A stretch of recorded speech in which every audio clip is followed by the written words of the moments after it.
Welcome to Before 15 Minutes. Marvel Studios melanjutkan alur waktu timeline MCU film Captain Marvel yang dirilis di bioskop Indonesia pada tahun 2019. Film ini mengambil latar waktu pada tahun 1995. Di sini kita bakal langsung ngebahas secara singkat film Captain Marvel. Buat kalian yang belum nonton episode 1, bisa klik link di bawah video ini agar gak ketinggalan sama alur cerita sebelumnya.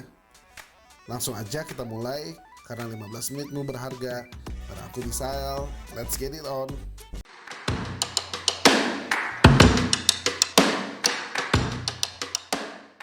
Film Captain Marvel dimulai dengan Carol Danvers alias Captain Marvel yang diperankan sama Brie Larson sedang terbangun setengah sadar di suatu tempat bersama dengan seorang wanita tua, dan terlihat samar-samar dari kejauhan ada satu orang yang sedang menembak ke arah wanita tua itu. Lalu scene berganti ke Carol yang ternyata sedang bermimpi buruk dan terbangun di kamar tidurnya dengan tangan yang mengepal dan mengeluarkan cahaya energi kosmik. Carol ada di suatu planet bernama Hala, ibu kota bangsa alien Kree. Di Hala, Carol biasa dipanggil dengan sebutan Fierce. Scene berganti ke Fierce yang mengetuk dan membangunkan seseorang yang ternyata adalah mentor dan komandannya bernama Yon-Rogg yang diperankan sama Jude Law. Fierce mengeluh gak bisa tidur karena belakangan ini sering bermimpi buruk. Oleh karena itu dia ajak Yon-Rogg latihan bertarung tangan kosong. Fierce kalah dihajar oleh Yon-Rogg dan ketika ditonjok dia kehilangan kendali dan emosi sehingga langsung menembakkan energi kosmiknya ke Yon-Rogg sampai terpental jauh. Sebagai konsekuensi dari emosinya Fierce, Yon-Rogg membawa dia ke Supreme Intelligence. Supreme Intelligence adalah pemimpin bangsa alien Kree dan hanya sedikit orang yang mengetahui bentuk fisik sebenarnya. Setiap orang yang ketemu sama Supreme Intelligence, alam bawah sadar orang tersebut secara otomatis memilih penampilan fisik dari Supreme Intelligence. Kriteria utamanya adalah orang yang paling dikagumi. Scene berganti ke Fierce yang bertemu dengan Supreme Intelligence yang menggunakan avatar fisik dari Dr. Wendy Lawson alias Marvel yang diperankan sama Annette Bening. Supreme Intelligence berpesan Fierce harus bisa menguasai kekuatannya agar dapat membela bangsa Kree dari serangan Skrull. Skrull di sini adalah musuh dari bangsa Kree, makhluk shapeshifter yang dapat berubah bentuk menyerupai siapapun yang ditemuinya. Setelah pertemuan dengan Supreme Intelligence, Fierce, Yon-Rogg, Atlas, Minerva, dan 2 orang timnya masuk ke dalam pesawat Kree untuk menjalankan misi penyelamatan dari seorang mata-mata Kree yang bernama Solar. Solar sedang menyusup ke suatu kelompok Skrulls yang sedang menginvasi planet bernama Torva. Tim Fierce di sini memiliki nama Star Force. Ketika Fierce dan tim Star Force sampai di Torva, Fierce dan timnya gak berhasil menyelamatkan Solar. Sewaktu Fierce bertemu Solar, ternyata pemimpin Skrull yang bernama Telos lah yang sedang menyamar jadi Solar. Fierce akhirnya dilumpuhkan menggunakan senjata Skrull, ditangkap, dan diculik ke markas Skrull. Telos dan pasukannya membongkar ingatan Fierce menggunakan teknologi Skrull. Saat memori ingatan Fierce dibongkar, scene berganti-ganti memperlihatkan Fierce sebagai seorang pilot angkatan udara yang mau menaiki pesawat jet bersama dengan sahabatnya Maria Rambeau yang diperankan sama Lashana Lynch. Kemudian scene berganti ke Fierce sewaktu masa kecil, sewaktu ujian fisik angkatan udara, sewaktu bermain bersama Maria di bar, sewaktu bermain bersama anaknya Maria, dan Fierce yang bertemu dengan Dr. Wendy Lawson dengan name tag berlogo Pegasus, di mana merefer ke Marvel yang sedang menyamar dan terlibat dalam proyek Pegasus.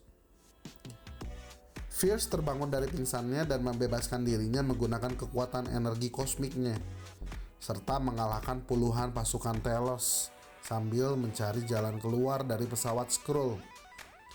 Lewat ingatan Fierce yang dibongkar, kita tahu kalau Skrull lagi cari keberadaan dari Dr. Lawson. Fierce juga ternyata mengalami amnesia dan selama ini pikirannya dicuci oleh bangsanya sendiri, yaitu Kree. Fierce yang masih belum percaya akhirnya kabur pakai salah satu pesawat Skrull, dan sebelum kapalnya terbang, kendali pesawatnya ditembak sama Telos. Pesawat yang dipakai Fierce tetap bisa terbang, tapi nggak lama kemudian pesawatnya rusak dan terjatuh tepat di planet C-53 atau bumi. Fierce terjatuh dari pesawatnya ke bangunan Blockbuster Video di Amerika dan segera berusaha menghubungi Yonrok. Yonrok pun akhirnya tahu kalau Fierce ada di planet C-53 atau planet bumi dan segera menyusul Fierce dalam waktu 22 jam. Nick Fury dan asistennya yang bernama Phil Coulson yang diperankan sama Clark Gregg langsung datangin Fierce dan mau menginterogasi tentang asal dan tujuan Fierce ada di bumi. Di tengah interogasi, tiba-tiba ada seorang Skrull yang menembak ke arah Fierce dan Fury. Setelah tembakannya meleset, Fierce langsung lari mengejar Skrull itu. Fury dan Coulson pun ikut mengejar Fierce. Di tengah pengejarannya, tiba-tiba dari radio komunikasi Fury terdengar suara Coulson yang asli, dan ternyata Coulson yang saat itu ada di bangku sebelahnya adalah Skrull yang sedang menyamar. Fury pun diserang Skrull, dan untungnya dia berhasil menabrakkan mobilnya di sisi sebelah Skrull agar Skrullnya mati. Scene berganti ke Fierce yang gagal mengejar Skrull di suatu stasiun kereta, dan akhirnya Fierce mencari lokasi bernama Bar Penco yang dia temukan lewat video ingatannya dan dari browsing di sebuah warnet. Kemungkinan besar orang di Bar Penco punya informasi tentang lokasi dari Project Pegasus dan Dr. Lawson. Scene berganti ke Fury dan Keller alias bosnya Fury yang diperankan sama Ben Mendelsohn sedang melakukan otopsi mayat dari alien Skrull yang tadinya menyamar jadi Agent Coulson. Fierce sampai di Bar Penco dan bertemu Fury. Fury mengaku percaya tentang Skrull setelah ia ketemu dengan satu Skrull versi Agent Coulson. Fierce memberikan informasi penting kalau Skrull bisa meniru sampai ke level DNA 100%, tapi hanya tahu tentang ingatan terbaru dari tubuh inangnya. Fury pun mengantar Fierce ke lokasi Project Pegasus, dan selama perjalanan mereka saling mengenal satu sama lain. Di sini Carol cerita kalau tembakan energi kosmiknya disebut Photon Blast, dan Skrull nggak bisa tiru itu. Scene berganti ke Fury yang mengantar Fierce ke tempat di mana Pegasus ada, yaitu fasilitas gabungan NASA atau Badan Penerbangan dan Antariksa Amerika. Fury sempat melaporkan ke Keller menggunakan alat komunikasi pagernya kalau Fierce sedang bersama dengan dia. Tapi setelah Fury sadar kalau ternyata Keller adalah Skrull Telos yang sedang menyamar, Fury dan Fierce malah diburu oleh Keller dan Agent S.H.I.E.L.D. lainnya. Fury dan Fierce pun kabur menggunakan pesawat jet yang tersedia di hanggar pesawat Project Pegasus. Saat kabur, Fierce meminta pagernya Fury karena dia gak bisa dipercaya, udah bocorin keberadaannya di Pegasus. Fury menyesal dan minta maaf sama Fierce kalau ia udah ngadu ke Keller. Untungnya sebelum mereka kabur, mereka sempat menemukan informasi-informasi penting di ruang arsip, seperti Project Pegasus yang bertuliskan terminated atau dihentikan, catatan Lawson yang menggunakan bahasa Kree, dan Lawson mati dalam kecelakaan pesawat saat uji penerbangan ilegal bersama dengan seorang pilot. Kecelakaannya terjadi 6 tahun yang lalu, tepatnya pada tahun 1989, serta catatan kesaksian dari seseorang yang bernama Maria, orang terakhir yang melihat Dr. Lawson dan pilotnya hidup. Saat berhasil kabur dan terbang, ternyata ada seekor kucing yang bernama Goose ikut di dalam pesawat yang mereka pakai. Fierce cerita ke Fury kalau di waktu yang bersamaan dengan insiden Dr. Lawson dan seorang pilot itu, 6 tahun yang lalu, ia juga ada di Hala sekarat tanpa ingatan. Jangan-jangan dialah pilot yang kecelakaan bersama Dr. Lawson itu. Scene berganti ke Fierce dan Fury yang datang ke rumah Maria Rambeau dan anaknya Monica Rambeau yang diperankan sama Akira Akbar. Telos datang dan membawa bukti rekaman black box kecelakaan dari pesawat jet yang digunakan Dr. Lawson dan Fierce. Disinilah Fierce mulai menemukan fakta-fakta tentang identitas dirinya, seperti nama aslinya adalah Carol Danvers. Yon-Rogg adalah orang yang menembak mati Lawson. Lawson sebenarnya orang Kree yang bernama Mar-Vell. Kemudian kekuatan energi kosmiknya didapatkan setelah menembak mesin inti energi dan terkena ledakan radiasinya. Serta dia selama ini diculik dan dibohongi oleh Yon-Rogg di Hala. Telos cerita tentang Skrull sebenarnya adalah pengungsi dan tidak memiliki tempat tinggal sejak menolak aturan Kree, dan Kree menghancurkan planet Skrull. Carol, Fury, Maria sebagai co-pilot, dan Telos pun akhirnya menemukan lokasi rahasia Lawson di luar angkasa yang ternyata adalah laboratorium Lawson. Dibantu sama ilmuwan Skrullnya Telos yang mengupgrade pesawat jetnya Carol. Telos juga cerita kalau yang ditembak sama Carol dulu adalah mesin inti energi, bukan inti energi utamanya. Inti energi utamanya ada di laboratorium Lawson. Di dalam laboratorium Lawson ternyata ada istri, anak, dan teman-teman Skrullnya Telos. Selain itu, inti energi utama yang dimaksud di sini ternyata adalah Tesseract.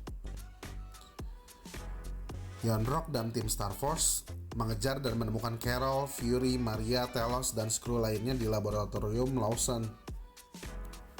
Singkat cerita, terjadi pertarungan antara Carol dengan tim Star Force untuk melindungi kaum Skrull. Maria, Fury, Goose, dan Telos berhasil membasmi pasukan Kree dan membawa Skrull lain ke bumi memakai pesawat jet. Carol sempat gagal mengeluarkan energi kosmiknya karena ada chip Kree peredam kekuatan yang dipasang di belakang lehernya. Untungnya Carol berhasil melepas chip peredam itu. Di sini juga kita bisa lihat kalau Goose ternyata bukan seekor kucing, melainkan seorang alien bernama Flerken. Goose bisa mengeluarkan tentakel yang cukup besar dari mulutnya untuk mengalahkan pasukan Kree dan menyimpan Tesseract di dalam tubuhnya. Saat membawa Skrull ke bumi, pesawat yang berhasil diterbangkan sama Maria dikejar Minerva menggunakan pesawat Kree. Yon-Rogg juga mengejar pesawat Maria, tapi Carol berusaha menghentikannya. Carol mendapatkan kekuatan barunya, yaitu terbang dengan kecepatan cahaya saat mengejar Yon-Rogg. Suatu waktu, ada seorang panglima perang Kree yang bernama Ronan the Accuser yang diperankan sama Lee Pace bersama pasukannya datang dari langit mau menghancurkan bumi karena Skrull sudah menyusupi bumi. Namun Carol berhasil menghancurkan pesawat-pesawat pasukan Ronan dan mengusir Ronan. Setelah itu, Carol ke darat lagi untuk melawan Yon-Rogg.